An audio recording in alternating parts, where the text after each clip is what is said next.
नमस्कार, GSC classes में स्वागत है। मैं गुलशन नगेश आपके लिए आज गणित का एक नया अध्याय लेके आया हूँ। हमने पिछले अध्यायों में संख्या पद्धति के बारे में पढ़ा है। आज के हम नया यूनिट स्टार्ट कर रहे हैं जिसका नाम है गुणनखंड, गुणज और उनके गुण। तो यह नवोदय विद्यालय प्रवेश परीक्षा या फिर जितने भी बाकी एग्जाम्स हैं उसमें सबसे ज़्यादा इम्पोर्टेंट के कहते हैं यूनिट है। इसी से बहुत सारे सवाल बनते हैं। तो आज हम जितने भी हमारे जो पॉइंट्स हैं जैसे गुणनखंड, गुणज, उभयनिष्ठ गुणनखंड और असहभाज्य संख्या, ये बहुत ही कंफ्यूजिंग टॉपिक्स हैं और यदि आप एक बार इसको समझ गए तो ये बहुत ही सरल भी है। ठीक है, तो हम एक एक पॉइंट्स में हम आज अच्छे से पढ़ेंगे और सबके विथ एग्जाम्पल पढ़ेंगे। ठीक है, उदाहरण से, ताकि आप लोगों को समझने में आसानी हो। तो सबसे पहले हम स्टार्ट करते हैं कि गुणनखंड होता क्या है। एक्चुअली गुणनखंड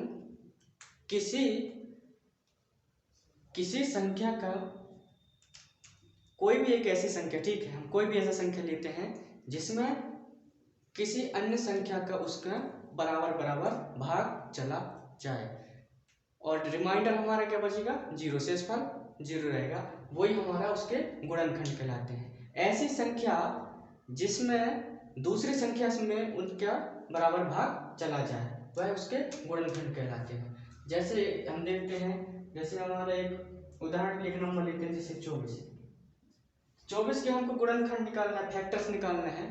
फैक्टर्स वो कहलाते हैं कि वे जितनी भी संख्या है जो 24 को बराबर बराबर भाग बांटती हैं वो इसके गुणनखंड। जैसे 24 में किस किस के भाग जा रहा है, 2 का जाएगा, फिर 3 का जाएगा, 4 का जाएगा, 6 का जाएगा, 12 का जाएगा और खुद 24 का जाएगा। तो ये सब इसके क्या है, गुणनखंड है। तो गुणनखंड किसी संख्याओं के वे कहलाते हैं जो कि उन संख्याओं में उसका बराबर बराबर भाग चला जाए या वो संख्याओं से डिवाइड हो जाए और रिमाइंडर हमारा जीरो बचेगा। ठीक है, इसमें आप याद रखना कि 1 भी होता है इसका, वो क्या कहते हैं, गुणनखंड, लेकिन 1 तो कॉमन है। 1 के बारे में एक चीज हमेशा रखना कि 1 सभी का कॉमन वो होता है, फैक्टर होता है। ठीक है ना। अब दूसरा पॉइंट, जैसे गुणनखंड को हम लिख सकते हैं कि वे संख्या जो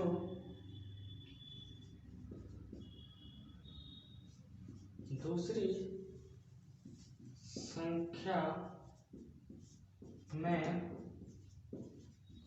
उसका पूरा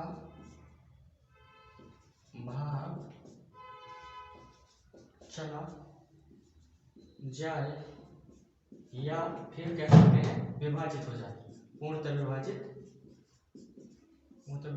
हो जाए, उस संख्या का गुणनखंड कहलाएगा। उस संख्या का गुणनखंड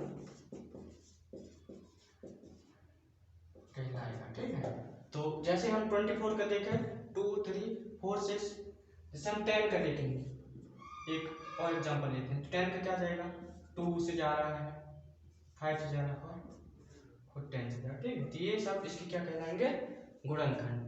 आपको एग्जाम में बहुत सारे गुणनखंड निकालने का है। आप गुणनखंड निकालने का एक और तरीका होता है, जैसे बड़ी संख्याओं को कभी हमारा गुणनखंड आ गया जैसे निकालने, सब आपको एग्जाम में ऐसे आता है। देखिए 1200 के गुणनखंड बताइए, तो इस प्रकार से लिखना है तो हम भागफल विधि करते हैं। ऐसे भागफल विधि इस प्रकार से करते हैं। इसमें कितने, सबसे पहले सबसे छोटी अभाज्य संख्या लेते हैं। सब छोटी से अभाज्य संख्या अपन 2 ले ली, तो कितने बार गए इसमें, 600 बार गया। ठीक है, 2 का भाग 12 में। फिर इसमें फिर 2 से जा रहा है तो ये 300 हो गया, फिर 2 से जा रहा है तो ये 150 हो गया, फिर 2 से चला जाएगा। ठीक है, अब 2 से नहीं जा पाएगा शायद, तो हम अब करते हैं 3 से करके देखते हैं। तो 3 दूनी 6 और 3 5 15, 25 बार चला गया 3 के बाद। अब 5 का करेंगे तो 5 बार और ये 5 के बाद। तो यदि हमको 1200 का लिखने का आया तो हम 1200 का ऐसे लिख सकते हैं, 1200 के गुणनखंड बराबर 2, ये ऐसा, ये सब इसके क्या है, गुणनखंड। 2 2 गुणा 2 गुणा 2 गुणा 2 गुणा 3 गुणा 5 गुणा, ये हमारे इसकी क्या है 1200 के गुणनखंड। ठीक है, आपसे यदि एक प्रश्न और इसी में देख लीजिए, इसी से इस प्रकार से प्रश्न बन जाता है कि 1200 के अभाज्य गुणनखंड बताने हैं आपको। तो अभाज्य गुणनखंड में आपको जितने भी गुणनखंड रहते हैं उनमें आपको अभाज्य संख्या जोड़ना है। जैसे इसमें 2 का अभाज्य संख्या है, 3 का अभाज्य संख्या, 5 भी, तो 2 3 और 5 क्या है 1200 के अभाज्य गुणनखंड है। और सिर्फ यदि गुणनखंड में पूछा है तो आप जितनी संख्या है वो सब लिख सकते हैं। ठीक है, दूसरा हम देखते हैं, इसके बाद आप लोगों को गुणनखंड तो समझ में आ ही गया होगा। अब हम अगला देखते हैं कि गुणज क्या होते हैं। तो गुणज या फिर इंग्लिश मीडियम वाले मल्टीपल। तो मल्टीपल क्या होता है कि किसी भी संख्या का किसी दूसरी अन्य संख्या के साथ गुणा करने पर जो प्राप्त संख्या होती है वह उसके गुणज कहलाते हैं। ठीक है, किसी संख्या का दूसरे अन्य संख्या के साथ भाग गुणा करने पर जो हमको प्राप्त संख्या होती है वो हमारे गुणज कहलाती है या फिर मल्टीपल कहलाते हैं। जैसे एग्जांपल में आप एग्जांपल बताऊंगा तब आपको अच्छे समझ में आएगा। जैसे हमारा क्या हो गया 5 एक नंबर है, इसके हमको मल्टीपल बताना है। तो मल्टीपल को जैसे देखो 5 के पहाड़े में आने वाली जितनी संख्याएं रहेंगी वो इसके मल्टीपल कहलाएंगी। जैसे 5 का हम इंटू 1 किए तो हमारा आ गया 5, फिर 5 का इंटू 2 किए तो अपना आ गया 10, फिर 5 का इंटू 3 किए तो अपना आ गया 15, फिर 5 का इंटू 4 किए तो अपने आ गया 20, 5 का इंटू 5 किए तो अपना 25। ये देखो, तो ये 5 का पहाड़ा चल रहा है ना, 5 10 15 20 25, यहाँ पे ऐसे 30 35 फिर 40। इस प्रकार से जो गुणज को हम ऐसे समझ सकते हैं मल्टीपल को, कोई संख्या का किसी अन्य संख्या से गुणा करने पर प्राप्त संख्या को हम उसका गुणज कहते हैं। ठीक है, क्लियर हो गया? बहुत ही आसान है, बस आपको इतना याद रखना है कि जैसे हमको किसी भी संख्या का भी गुणज पूछते, जैसे आपको पूछ दिया कि 7 के गुणज मल्टीपल क्या क्या है, 7 के मल्टीपल, तो आप 7 का पहाड़ आप देख लेना, 7 ऐसे। ठीक है, इसके जितने हमारे वो क्या कहते हैं, जितने भी पहाड़े में जितने भी अंक आएंगे वो उसके नवोदय पेपर में इस प्रकार का प्रश्न बनता है या फिर कोई अन्य एग्जाम में कि पूछ देगा आपको कि जैसे 8 है या 7 है या 10 है, तो इनके प्रथम 5 मल्टीपल बताइए, ये प्रथम 5 मल्टीपल का योग क्या होगा, ये सब पूछता है। ठीक है, तो आपको मल्टीपल समझ में आ गया है ना कि किसी भी संख्या का किसी अन्य संख्या से प्राप्त गुणा करने पर प्राप्त संख्या को हम उसका मल्टीपल कहते हैं। ठीक है, अगली बार हम अगली टॉपिक है हमारा आज का ओवरनिस्ट। ओवरनिस्ट अपवर्त। अपवर्त का मतलब यही, अपवर्त का मतलब यही है गुणज ही है। ठीक है ना, अपवर्त मतलब मल्टीपल, ये लिखा है ना मल्टीपल। ठीक है, अब देखो कॉमन मल्टीपल क्या होता है। कॉमन मल्टीपल को हम ऐसे समझ सकते हैं कि कोई संख्या है, दो संख्या है। ठीक है, कोई दो संख्या है और उनमें जो हमारे उन दोनों संख्याओं के जो मल्टीपल होते हैं उनमें जो संख्या हमारी कॉमन रहती है वो हमारी क्या कहलाती है, कॉमन मल्टीपल। ठीक है, जैसे हम देख लेते हैं, जैसे कि 4 और 9 का दो संख्या दिया। ठीक है, आपसे प्रश्न ऐसे पूछो, उदाहरण देखते हैं। उदाहरण 4 और 9 के कॉमन मल्टीपल बताइए। तो 4 के हम मल्टीपल लिखने की सुनेंगे और 9 का और देखेंगे कौन सी संख्या कॉमन है। ठीक है, तो 4 दूनी 8, 4 के 12, फिर 16 20 24 28 32 36 40। ठीक, ये आ गया। 9 का देखेंगे, 9 एक 9, 9 दूनी 18, 9 तीन 27, 9 तीन 9 चौको 36, 9 का 45। ठीक है, अब इनमें देखते हैं क्या कॉमन आया हमारे। जैसे देखो 36 कॉमन आ रहा है ना, ये हमारे कहलाएंगे इसके ओवरनिस्ट गुणनखंड। समझ में आया सबको? ओवरनिस्ट अपवर्त या फिर कॉमन मल्टीपल। आपसे एग्जाम में एक या दो प्रश्न हमेशा बनते हैं कि कोई दो संख्या दी रहेंगी उसके आपको कॉमन मल्टीपल पूछेगा। ठीक है, तो जैसे इसका अगला हम देखते हैं, देखिए ओवेनिस्ट गुणनखंड, ठीक है। अब गुणनखंड की बात करें, अभी तक हमने क्या देखा था, कॉमन मल्टीपल, अब कॉमन फैक्टर।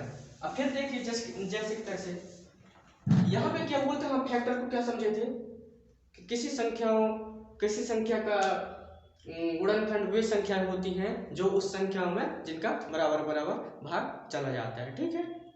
तो उनमें जो हमारा ओवेनिस्ट गुणनखंड होगा या फिर जो हमारा कॉमन फैक्टर होगा, वे दो संख्याएं रहेंगी जिनके हमारे फैक्टर्स क्या रहेंगे, कॉमन रहेंगे, ठीक है।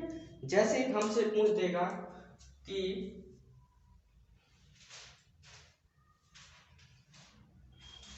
25 और 15 दो संख्या, ठीक है, 25 और 15, इनका हमको क्या बताना रहेगा, ये बताना रहेगा कॉमन फैक्टर या फिर ओवेनिस्ट गुणनखंड। इसके हम सबसे पहले गुणनखंड निकालेंगे, 25 का क्या क्या आएगा और 15। तो 25 में किस किस के भाग जाता है,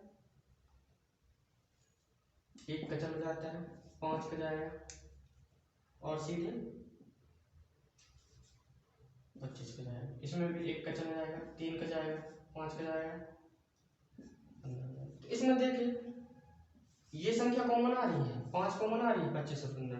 तो ये इसके ओवेनिस्ट गुणनखंड हो गए या फिर कॉमन फैक्टर हो गए। तो आपको इस प्रकार के सवाल पूछते हैं हमेशा कि दो संख्याएं दी रहेंगी और आपके सामने तो 4 ऑप्शन दिए रहेंगे, तो उन 4 ऑप्शन में आपको चूज करना रहता है कि क्या है ओवेनिस्ट गुणनखंड कौन से होंगे, ठीक है। अब हम अगला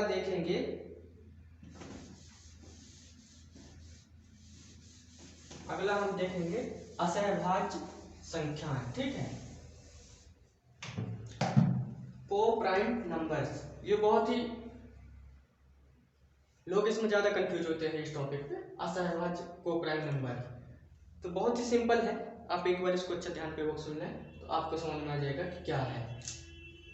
ऐसी दो संख्याएं, ठीक है, ऐसी दो संख्याएं जिनका एक के अलावा कोई दूसरा कॉमन फैक्टर ना हो, ठीक है, एक के अलावा जिसका दूसरा कोई ओवेनिस्ट गुणनखंड ना हो, वे संख्याएं असहभाज्य संख्याएं कहलाती हैं। इसका मैं आपको परिभाषा लिख दे रहा हूं ताकि आपको आसानी जाएगी। वे दो संख्याएं जिनका एक के अलावा कोई दूसरा कॉमन फैक्टर ना हो, वह क्रॉस प्राइम नंबर कहलाती है, फिर असहभाज्य संख्या कहलाती है, ठीक है, समझ में आ गया। जैसे हम एक देख लेते, जैसे 11, ठीक है, और 17 दो संख्या है, इन दोनों में देखना है आप 11 का क्या होगा कौन फैक्टर, एक तो 1 होगा, एक 11 होगा, और 17 क्या होगा, एक तो 1 होगा, एक 17। तो हमारे इनमें सिर्फ कॉमन क्या रहा, 1, इसलिए ये हमारी असहभाज्य संख्या है। आज के लिए इतना ही, धन्यवाद।